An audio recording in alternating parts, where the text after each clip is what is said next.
नमस्कार विद्यार्थी मित्रांनो, जनरल क्लास मराठी या यूट्यूब चॅनलवरती आपले सर्वांचे स्वागत आहे. तर बघा, आजच्या व्हिडिओमध्ये आपण मुंबई उच्च न्यायालय भरती 2025साठी अत्यंत महत्त्वाचे जी के प्रश्न बघणार आहोत. तरी तुम्ही चॅनलवरती नवीन असाल तर व्हिडिओला एक लाईक आणि आपल्या चॅनलला सबस्क्राईब करा. तर चला व्हिडिओला सुरुवात करूया. तर पहा, प्रश्न पहिला आहे, मुंबई उच्च न्यायालयाचे सर्किट बेंच म्हणून कोण काम करते? तर बघा, या प्रश्नाचे योग्य उत्तर असेल ऑप्शन क्रमांक बी, कोल्हापूर. मुंबई उच्च न्यायालयाचे सर्किट बेंच म्हणून कोल्हापूर काम करते. प्रश्न क्रमांक 2, मुंबई उच्च न्यायालयाची स्थापना कधी झाली? तर बघा, या प्रश्नाचे योग्य उत्तर असेल ऑप्शन क्रमांक ए, 14 ऑगस्ट 1862 साली मुंबई उच्च न्यायालयाची स्थापना झाली. या प्रश्नाचे योग्य उत्तर असेल ऑप्शन क्रमांक ए. प्रश्न क्रमांक 3, मुंबई उच्च न्यायालयाचे खंडपीठ छत्रपती संभाजीनगर कोणत्या विभागात येते? तर बघा, या प्रश्नाचे योग्य उत्तर असेल ऑप्शन क्रमांक ए, मराठवाडा. मुंबई उच्च न्यायालयाचे खंडपीठ छत्रपती संभाजीनगर मराठवाडा या विभागात येते. या प्रश्नाचे योग्य उत्तर असेल ऑप्शन क्रमांक ए. प्रश्न क्रमांक 4, बांगलादेशाच्या तिन्ही बाजूने कोणते राज्य आहे? तर बघा, या प्रश्नाचे योग्य उत्तर असेल ऑप्शन क्रमांक सी, त्रिपुरा. बांगलादेशाच्या तिन्ही बाजूने त्रिपुरा हे राज्य आहे. ऑप्शन क्रमांक सी बरोबर असेल. प्रश्न क्रमांक 5, मुंबई उच्च न्यायालयाचे एकूण किती खंडपीठे आहेत? तर बघा, या प्रश्नाचे योग्य उत्तर असेल ऑप्शन क्रमांक बी, 3. मुंबई उच्च न्यायालयाचे एकूण 3 खंडपीठे आहेत. या प्रश्नाचे योग्य उत्तर असेल ऑप्शन क्रमांक बी. प्रश्न क्रमांक 6, 1296 मध्ये संत ज्ञानेश्वरांनी संजीवनी समाधी कोणत्या ठिकाणी घेतली? तर बघा, या प्रश्नाचे योग्य उत्तर असेल ऑप्शन क्रमांक सी, आळंदी. तर 1296 मध्ये संत ज्ञानेश्वरांनी संजीवनी समाधी आळंदी या ठिकाणी घेतली. या प्रश्नाचे योग्य उत्तर असेल ऑप्शन क्रमांक सी, आळंदी. प्रश्न क्रमांक 7, मुंबई उच्च न्यायालयाचे अधिकार क्षेत्र कोणासाठी आहे? तर बघा, या प्रश्नाचे योग्य उत्तर असेल ऑप्शन क्रमांक सी, गोवा आणि महाराष्ट्र. मुंबई उच्च न्यायालयाचे अधिकार क्षेत्र गोवा आणि महाराष्ट्र राज्यासाठी आहे. प्रश्न क्रमांक 8, आर्य समाजाची स्थापना कोणत्या वर्षी करण्यात आली? तर बघा, या प्रश्नाचे योग्य उत्तर असेल ऑप्शन क्रमांक ए, 10 एप्रिल 1875. आर्य समाजाची स्थापना 10 एप्रिल 1875 साली करण्यात आली. या प्रश्नाचे योग्य उत्तर असेल ऑप्शन क्रमांक ए. पुढचा प्रश्न, मुंबई उच्च न्यायालयाचे सर्वात जुने खंडपीठ कोणते आहे? तर बघा, या प्रश्नाचे योग्य उत्तर असेल ऑप्शन क्रमांक ए, नागपूर. मुंबई उच्च न्यायालयाचे सर्वात जुने खंडपीठ नागपूर हे आहे. या प्रश्नाचे योग्य उत्तर असेल ऑप्शन क्रमांक ए. प्रश्न क्रमांक 10, विठ्ठल रामजी शिंदे यांना महर्षी ही पदवी कोणी दिली? तर बघा, या प्रश्नाचे योग्य उत्तर असेल ऑप्शन क्रमांक ए, राष्ट्रीय मराठा संघ. विठ्ठल रामजी शिंदे यांना महर्षी ही पदवी राष्ट्रीय मराठा संघ यांनी दिली. या प्रश्नाचे योग्य उत्तर असेल ऑप्शन क्रमांक ए. प्रश्न क्रमांक 11, भारतामध्ये एकूण किती उच्च न्यायालय आहेत? तर बघा, या प्रश्नाचे योग्य उत्तर असेल ऑप्शन क्रमांक डी, 25 न्यायालय. भारतामध्ये एकूण 25 न्यायालय आहेत. या प्रश्नाचे योग्य उत्तर असेल ऑप्शन क्रमांक डी. प्रश्न क्रमांक 12, खालील कोणती गोष्ट अत्यंत उत्तम विद्युत वाहक आहे? तर बघा, या प्रश्नाचे योग्य उत्तर असेल ऑप्शन क्रमांक बी, चांदी. चांदी ही अत्यंत उत्तम विद्युत वाहक आहे. त्यामुळे या प्रश्नाचे योग्य उत्तर असेल ऑप्शन क्रमांक बी, चांदी. प्रश्न क्रमांक 13, भारतातील पहिले ई कोर्ट कोठे स्थापन झाले? तर बघा, या प्रश्नाचे योग्य उत्तर असेल ऑप्शन क्रमांक ए, हैदराबाद. भारतातील पहिले ई कोर्ट हैदराबाद येथे स्थापन झाले. या प्रश्नाचे योग्य उत्तर असेल ऑप्शन क्रमांक ए. प्रश्न क्रमांक 14, बालगंधर्व हा थोर कलावंत महाराष्ट्राला कोणी दिला? तर बघा, या प्रश्नाचे योग्य उत्तर असेल ऑप्शन क्रमांक ए, शाहू महाराज. बालगंधर्व हा थोर कलावंत महाराष्ट्राला शाहू महाराज यांनी दिला. तर बघा, या प्रश्नाचे योग्य उत्तर असेल ऑप्शन क्रमांक ए, शाहू महाराज. प्रश्न क्रमांक 15, भारतीय अर्थशास्त्राचे जनक म्हणून डॅश डॅश यांना ओळखले जाते? तर बघा, या प्रश्नाचे योग्य उत्तर असेल ऑप्शन क्रमांक डी, दादाभाई नौरोजी. दादाभाई नौरोजी यांना भारतीय अर्थशास्त्राचे जनक म्हणून ओळखले जाते. तर बघा, या प्रश्नाचे योग्य उत्तर असेल ऑप्शन क्रमांक डी, दादाभाई नौरोजी. प्रश्न क्रमांक 16, इंधनामध्ये किती टक्के इथेनॉल मिसळले जाते? तर बघा, या प्रश्नाचे योग्य उत्तर असेल ऑप्शन क्रमांक ए, 10%. 10%. इंधनामध्ये 10% इथेनॉल मिसळले जाते. प्रश्न क्रमांक 17. दादासाहेब फाळके जीवनगौरव पुरस्कार 2023 कोणाला प्रदान करण्यात आला? तर बघा या प्रश्नाचे योग्य उत्तर असेल ऑप्शन क्रमांक ए, वहिदा रहमान. दादासाहेब फाळके जीवनगौरव पुरस्कार 2023 वहिदा रहमान यांना प्रदान करण्यात आला. प्रश्न क्रमांक 18.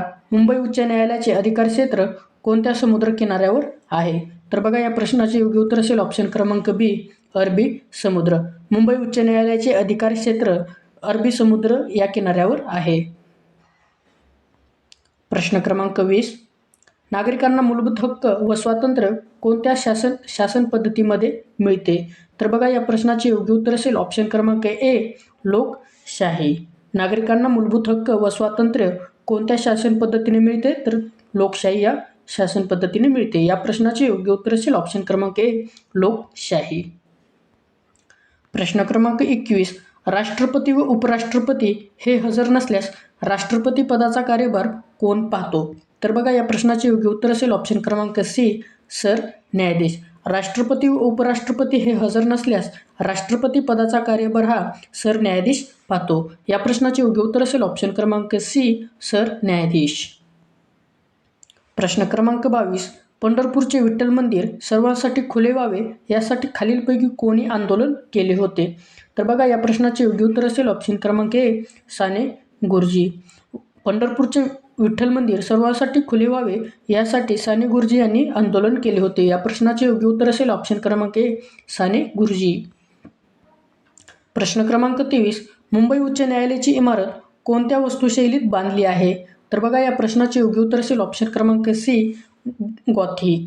मुंबई उच्च न्यायालयाची इमारत गॉथिक या वास्तुशैलीत बांधलेली आहे. या प्रश्नाचे योग्य उत्तर असेल ऑप्शन क्रमांक सी, गॉथिक. प्रश्न क्रमांक 24. कारगिल विजय दिवस खालीलपैकी कोणत्या दिवशी साजरा केला जातो? तर बघा या प्रश्नाचे योग्य उत्तर असेल ऑप्शन क्रमांक ए, 26 जुलै. कारगिल विजय दिवस 26 जुलै या दिवशी साजरा केला जातो. या प्रश्नाचे योग्य उत्तर असेल ऑप्शन क्रमांक ए, 26 जुलै. प्रश्न क्रमांक 25. भारताचा प्रथम कृत्रिम उपग्रह कोणता आहे? तर बघा या प्रश्नाचे योग्य उत्तर असेल ऑप्शन क्रमांक सी, आर्यभट्ट. आर्यभट्ट. भारताचा प्रथम कृत्रिम उपग्रह आर्यभट्ट हा आहे. प्रश्न क्रमांक 26. महाराष्ट्राच्या विधान परिषदेची एकूण सदस्य संख्या किती आहे? तर बघा या प्रश्नाचे योग्य उत्तर असेल ऑप्शन क्रमांक ए, 78. महाराष्ट्राच्या विधान परिषदेची एकूण सदस्य संख्या 78 इतकी आहे. तर या प्रश्नाचे योग्य उत्तर असेल ऑप्शन क्रमांक ए, 78. प्रश्न क्रमांक 27. महाराष्ट्रातील सर्वात मोठा जलविद्युत प्रकल्प कोणता आहे? तर बघा या प्रश्नाचे योग्य उत्तर असेल ऑप्शन क्रमांक सी, कोयना. महाराष्ट्रातील सर्वात मोठा जलविद्युत प्रकल्प कोयना हा आहे. प्रश्न क्रमांक 28. सत्यशोधक समाजाची स्थापना कोणी केली? तर बघा या प्रश्नाचे योग्य उत्तर असेल ऑप्शन क्रमांक बी, महात्मा ज्योतिबा फुले. सत्यशोधक समाजाची स्थापना महात्मा ज्योतिबा फुले यांनी केली. प्रश्न क्रमांक 29. भारतीय संविधानाचे शिल्पकार म्हणून कोणाला ओळखले जाते? तर बघा या प्रश्नाचे योग्य उत्तर असेल ऑप्शन क्रमांक बी, डॉक्टर बाबासाहेब आंबेडकर. भारतीय संविधानाचे शिल्पकार म्हणून डॉक्टर बाबासाहेब आंबेडकर यांना ओळखले जाते. या प्रश्नाचे योग्य उत्तर असेल ऑप्शन क्रमांक बी, डॉक्टर बाबासाहेब आंबेडकर.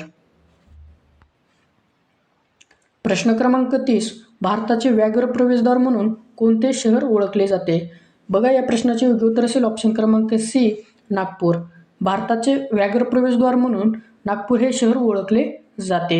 या प्रश्नाचे योग्य उत्तर असेल ऑप्शन क्रमांक सी, नागपूर.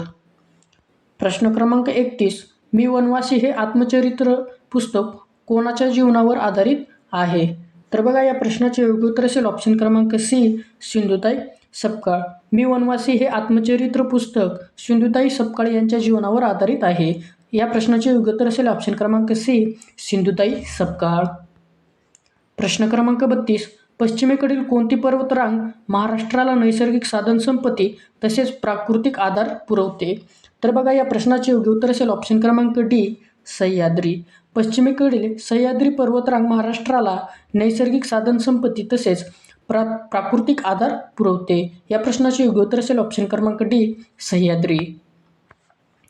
प्रश्न क्रमांक 33, भारताचा पहिला उपग्रह आर्यभट्ट कधी प्रक्षेपित करण्यात आला होता? तर बघा या प्रश्नाचे योग्य उत्तर असेल ऑप्शन क्रमांक बी, 19 एप्रिल 1975. भारताचा पहिला उपग्रह आर्यभट्ट 19 एप्रिल 1975 साली प्रक्षेपित करण्यात आला होता. या प्रश्नाचे योग्य उत्तर असेल ऑप्शन क्रमांक बी, 19 एप्रिल 1975. प्रश्न क्रमांक 34, डॉक्टर बाळासाहेब सावंत कोकण कृषी विद्यापीठाचे मुख्यालय कोणत्या ठिकाणी आहे? तर बघा या प्रश्नाचे योग्य उत्तर असेल ऑप्शन क्रमांक डी, दापोली.